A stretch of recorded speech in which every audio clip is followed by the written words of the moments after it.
This is the story the police report will never tell you. The one they're hoping will get buried in legal paperwork and public forgetfulness. My name is Sarah Miller, and for 22 minutes on a Tuesday afternoon, I was considered a dangerous fugitive. I was a woman who required 3 police SUVs, a shot tire, and tear gas to be subdued. All while my 2-year-old daughter, Chloe, was strapped in her car seat behind me. What you're about to read is the truth they tried to silence. It's a story that exposes how a simple mistake, fueled by reckless procedure, can shatter an innocent family's life. The first thing I noticed was the lights. Not the gentle flash of a routine stop, but a violent, strobing cascade of blue and red that exploded in my rearview mirror, flooding my sedan, my entire world. One SUV. Then another, pulling alongside my Toyota Camry, officers with hardened faces visible behind the glass. A third swerved in front, its bumper nearly kissing mine, forcing me to brake hard. My heart wasn't just pounding, it was a frantic bird trying to escape the cage of my ribs.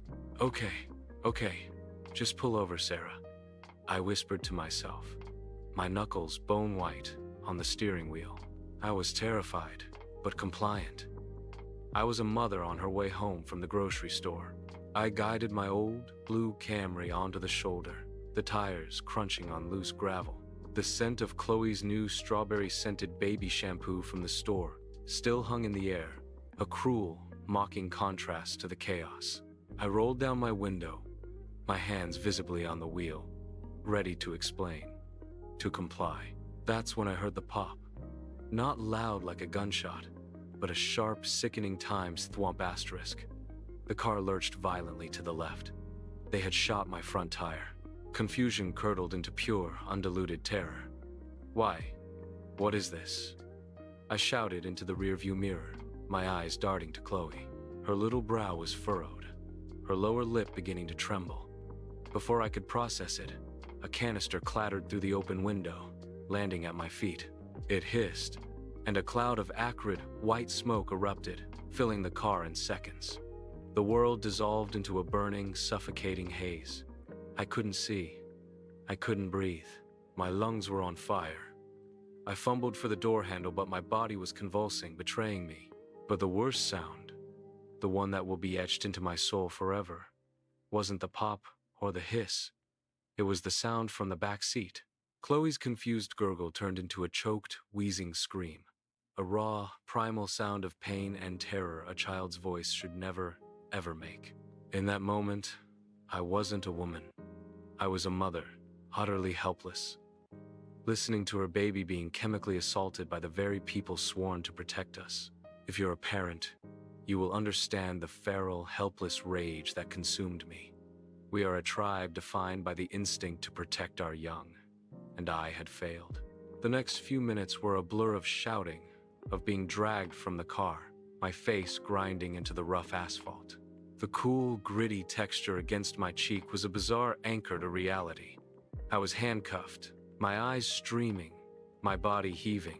All I could scream, over and over, was a raw, guttural plea. My daughter!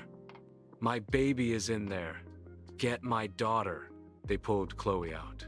Her tiny body was limp, her beautiful blue eyes swollen shut, her breath coming in ragged, painful gasps.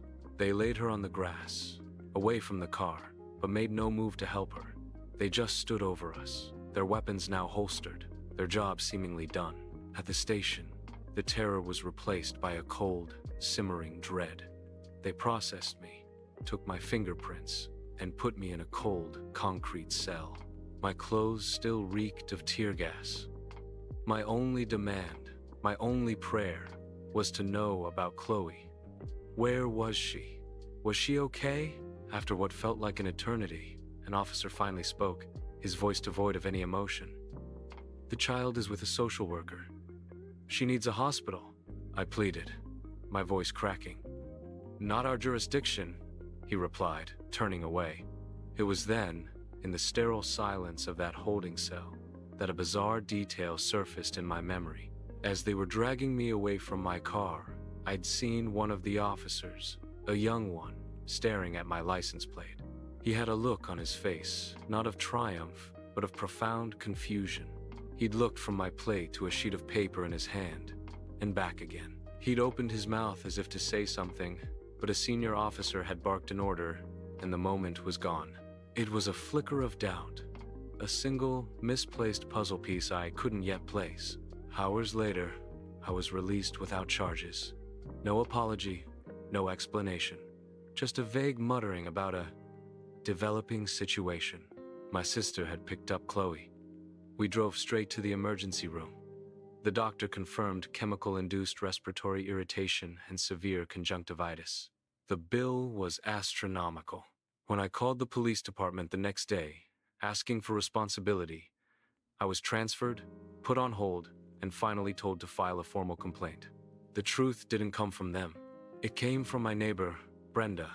2 days later, she saw me coming home with a prescription for Chloe and her eyes filled with pity.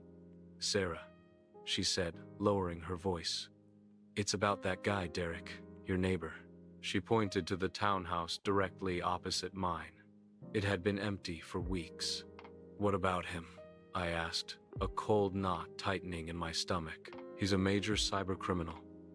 Identity theft, wire fraud. The FBI had a warrant. It was on the local news." She leaned closer. "Everyone on the block knows. The police.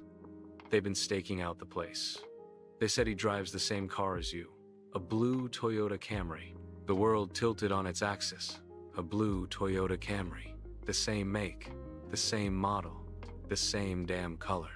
The pieces of the puzzle slammed together with the force of a physical blow. The 3 SUVs. The immediate, violent escalation. They weren't after Sarah Miller, the graphic designer, the single mother. They saw a blue Camry leaving our complex, and they thought they had their man, Derek, the cybercriminal, the real target, the man who had been on the run for weeks. They saw me and thought I was him. The mountain of medical bills on my kitchen table became a monument to their failure. Chloe's nightmares were our new reality, but I couldn't just be a victim. I had to become a plaintiff.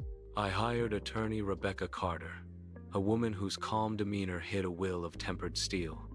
"They violated your Fourth Amendment rights, Sarah," she said.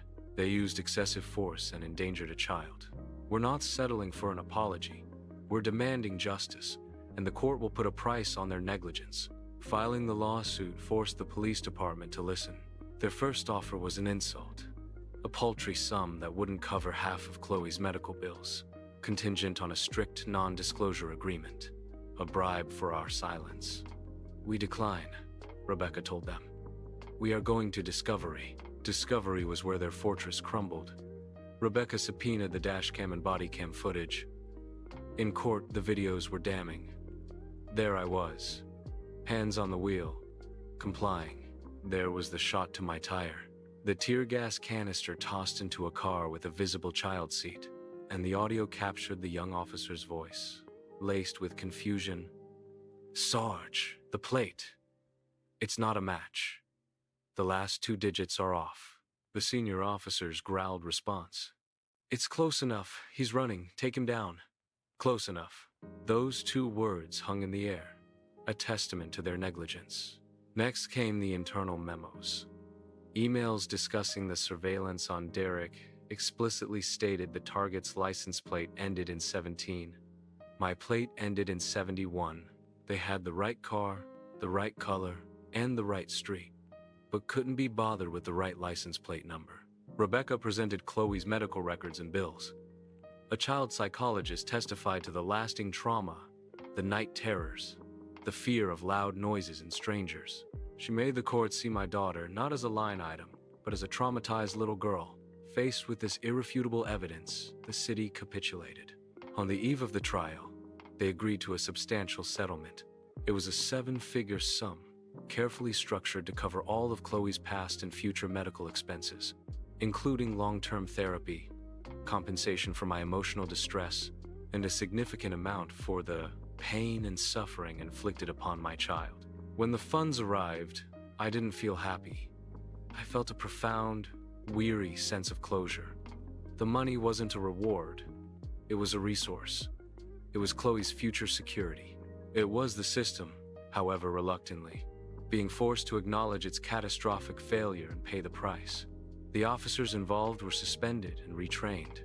The department implemented new, stricter protocols for vehicle identification. The news headlines read, "City settles reckless policing case for record sum." But the real victory wasn't in the money. It was in the precedent. It was in forcing them to look at what they had done.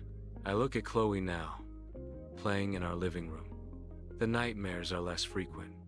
The sound of her laughter is slowly healing the cracks in our world. The compensation didn't erase the trauma, but it gave us the tools to build a new foundation.